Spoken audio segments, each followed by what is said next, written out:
Bismillahirrahmanirrahim. Assalamualaikum warahmatullahi wabarakatuh. Jumpa lagi dengan saya, sahabat semuanya.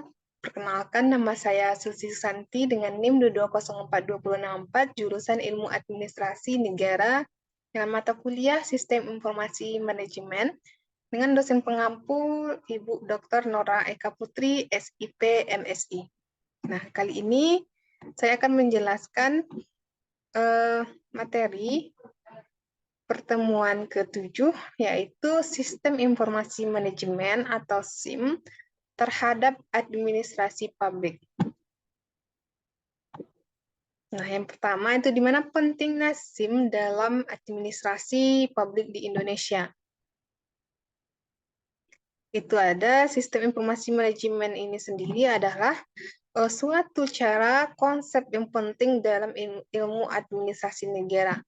Organisasi publik sebagai fokus dalam administrasi negara selalu mengkaitkan segala sumber daya dalam mencapai tujuannya.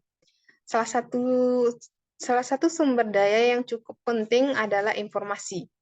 Bahkan menurut Mandrake atau Robert Mandrake tahun 1984, nomor 5 itu di mana informasi ini itu dianalogikan sebagai darah dalam organisasi.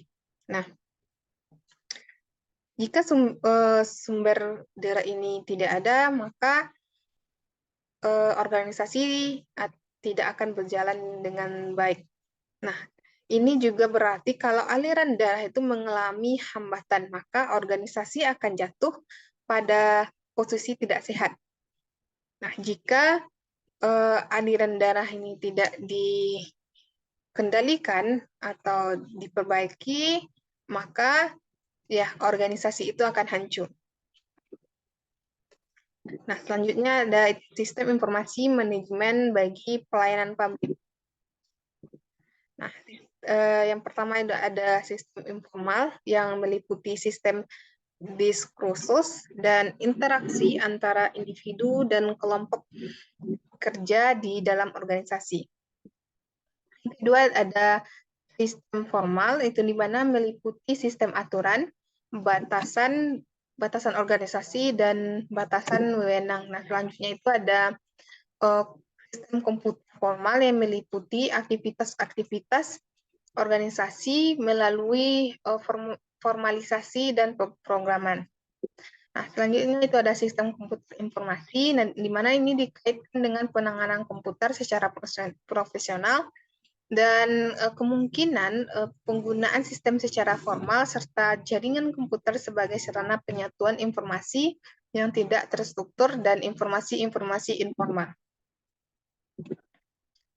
Nah, selanjutnya ada sistem informasi manajemen sebagai penunjang kinerja organisasi. Nah, yang pertama itu ada sistem informasi manajemen adalah suatu sistem yang melakukan fungsi-fungsi untuk menyediakan semua informasi yang menggunakan semua proses semua operasi organisasi. Sementara lingkungan kerja adalah segala kondisi yang berada di sekitar karyawan yang dihubungkan dengan terjadinya proses psikologis dalam diri karyawan yang bersangkutan.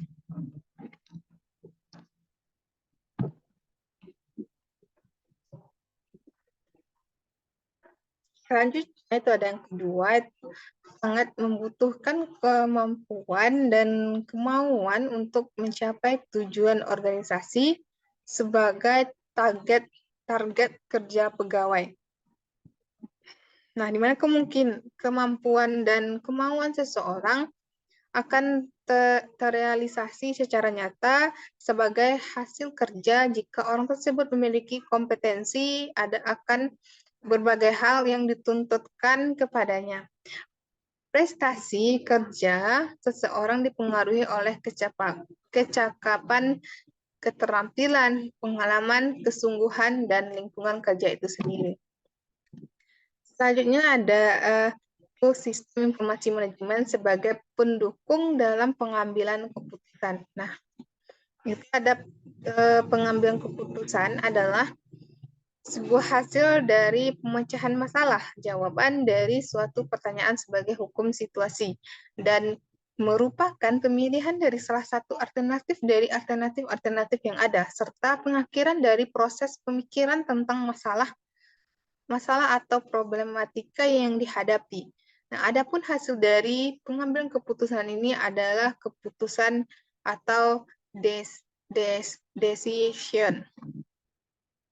Nah, selanjutnya itu ada pengambilan keputusan yang memiliki dua fungsi, yaitu pangkal permulaan dari semua aktivitas manusia yang secara sadar dan terarah, baik secara individual maupun secara kelompok, baik secara institusional maupun secara organisasional, dan suatu yang bersifat futuristik, artinya bersangkutan paut dengan hari depan, masa yang akan datang, efeknya atau pengaruhnya berlangsung cukup lama. Nah, selanjutnya itu ada juga sistem informasi manajemen sebagai penyalur informasi dengan cepat. Nah, di mana sistem informasi manajemen ini memainkan peran penting dalam menyalurkan informasi dengan cepat dalam suatu organisasi. Dengan menggunakan teknologi dan proses yang efisien, sistem informasi manajemen dapat mengumpulkan penyimpanan, pengelolaan, dan penyebaran informasi dengan cepat kepada para pemangku kepentingan yang membutuhkannya, sehingga memungkinkan pengambilan keputusan yang lebih cepat dan tepat. Selanjutnya itu ada tantangan keamanan dalam penerapan sistem informasi manajemen. Nah, yang pertama ada ancaman keamanan atau cyber, kerentanan sistem, kesalahan penggunaan, akses tidak sah, kepatuhan peraturan, kehilangan data. Nah, juga ada ancaman sistem informasi manajemen. Nah, di mana itu ada serangan malware, serangan peretasan, phishing dan sosial, keretasan keamanan, kerentanan keamanan, kesalahan penggunaan, serangan di DOS, kehilangan fisik atau bencana alam. Nah, kelemahan dari sistem informasi manajemen sendiri adalah ada ketergantungan pada teknologi, biaya implementasi dan pemeliharaan, kesulitan integrasi, kesesuaian dengan kebutuhan bisnis, keterbatasan pengetahuan pengguna, ancaman keamanan, ketergantungan pada penyedia, kesulitan dalam analisis data. Nah, selanjutnya itu ada virus sistem informasi manajemen, itu ada kerusakan data, gangguan operasional, pencurian informasi, penyebaran melalui jaringan. Nah, juga ada practice hacking, sistem informasi manajemen, itu ada pencarian celah keamanan, serangan phishing, serangan brute force, serangan man-in-the-middle, eksploitasi kerentanan jaringan, serangan denial of service, atau pemanfaatan kredensial yang dicuri. Juga ada pencurian di dunia maya. Nah, di mana itu ada pencurian identitas, penipuan online, pencurian data, ransomware, pencurian properti intelektual, pencurian layanan, pencurian digital. Nah, di dalam sistem informasi manajemen ini kita harus berhati-hati terhadap pencurian di dunia maya ini. Karena semua data-data kita itu akan dimanfaatkan dengan yang lebih ke ke individu mereka saja, atau dia juga tujuannya mencuri itu adalah untuk menghasilkan uang dan untuk foya-foya mereka saja. Nah, selanjutnya itu ada penggunaan yang tidak sah yang di tempat kerja. Nah, di mana itu ada penggunaan internet yang tidak produktif, penggunaan perangkat pribadi untuk tujuan pekerjaan pelanggaran privasi karyawan, pencurian properti intelektual, pelanggaran hak cipta, penyalahgunaan waktu kerja, penggunaan narkoba atau minum keras, pelanggaran kebijakan keamanan atau IT. Nah, penggunaan yang tidak sah di tempat kerja ini sering terjadi di perkantoran luar sana. Nah, maka setiap kita itu harus menggunakannya itu dengan baik. Nah, sekian dari saya. Terima kasih. Jika ada salah kata, saya mohon maaf. Semoga bermanfaat. Wassalamualaikum warahmatullahi wabarakatuh.